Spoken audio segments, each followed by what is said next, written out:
की मांगों को उचित कानों तक पहुंचाने के लिए नारेबाजी बीच-बीच में की जाती है। लगातार हौसला बढ़ाने की कोशिशें ये सभी आपस में एक-दूसरे के साथ कर रहे हैं, लेकिन अब तक इन्हें किसी तरह का कोई जवाब नहीं मिला है। और ज़्यादा जानकारी के लिए बात करते हैं सहयोगी रवि बिश्नोई से।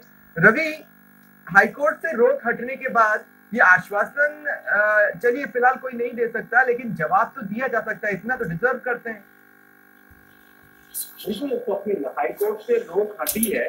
सिंगल बेंच ने इन जो चयनित अभ्यर्थी हैं इनको पोस्टिंग देने के लिए आदेश जो है वो 8 फरवरी को ही जारी कर दिए थे। उसके बाद कुछ हद तक कुछ लोगों को पोस्टिंग दी भी गई है, परंतु उनकी संख्या काफी ज्यादा है। समूचे राजस्थान में 13,000 ऐसे अभ्यर्थी हैं, ऐसे चयनित व्याख्याता हैं जो नियुक्ति की मांग कर रहे हैं और लंबे वक्त से निदेशालय के आगे इन्होंने धरना लगा रखा है। पहले भी अनशन किया था और अनशन के चौथे 5वें दिन प्रशासन ने इनसे बातचीत करके इनका अनशन हटवा दिया था, परंतु अब फिर से इन्होंने अनशन शुरू कर रखा है। आज 2 दिन के बाद आज तीसरे दिन यहाँ पर 8 जो अभ्यर्थी हैं उनकी तबीयत बिगड़ी है, जिनमें से 2 महिला अभ्यर्थी भी हैं और इन्हें सभी को पीबीएम अस्पताल में भर्ती करवाया गया है। वहीं दूसरी ओर इन चयनित व्याख्याताओं ने एक बड़ी चेतावनी दे दी है। इनके अनुसार वो जल्द ही विधानसभा का घेराव करने जैसा कदम भी उठा लेंगे। जी लेकिन रवि, सवाल तो यही बना हुआ है कि क्या इनके प्रतिनिधि मंडल से कोई बड़ा अधिकारी, आला अधिकारी मिलने नहीं पहुंच रहा। और सबसे अजीब बात है, पिछले कुछ दिनों से बीकानेर में एक के बाद एक प्रदर्शन हुए हैं। इस बार कोई भी राजनीतिक नुमाइंदा आगे नहीं आया इस मुद्दे को इनके हक में लड़ने के लिए और अपने आप के लिए कैश करने के लिए।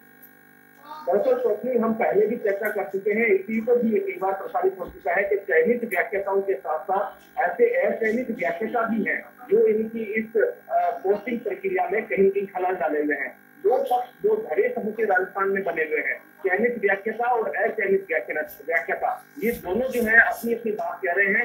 जो चयनित हो चुके हैं उनको पोस्टिंग चाहिए और जो अचयनित हैं उनका ये कहना है कि आरसीएससी ने सवाल ही गलत पूछे थे, उनके जवाब भी गलत थे, तो वो लोग भी कतार में है। वो समूची भर्ती प्रक्रिया पर ये सवाल उठा रहा है। तो कुल मिलाकर सरकार के सामने भी शायद यही पेशो पेश है कि अचयनित व्याख्याताओं की बात माने या चयनित व्याख्याताओं की बात माने। अगर चयनित व्याख्याताओं की बात मानी जाती है तो सभी को पोस्टिंग दी जानी चाहिए। अगर अचयनित व्याख्याताओं की बात मानी जाती है तो तमाम जो भर्ती प्रक्रिया है उसी पर सवाल या निशान खड़ा हो जाता है और इनको दोबारा से इस भर्ती प्रक्रिया को करना पड़ेगा। जी चलिए, बहुत बहुत धन्यवाद तमाम जानकारी के लिए।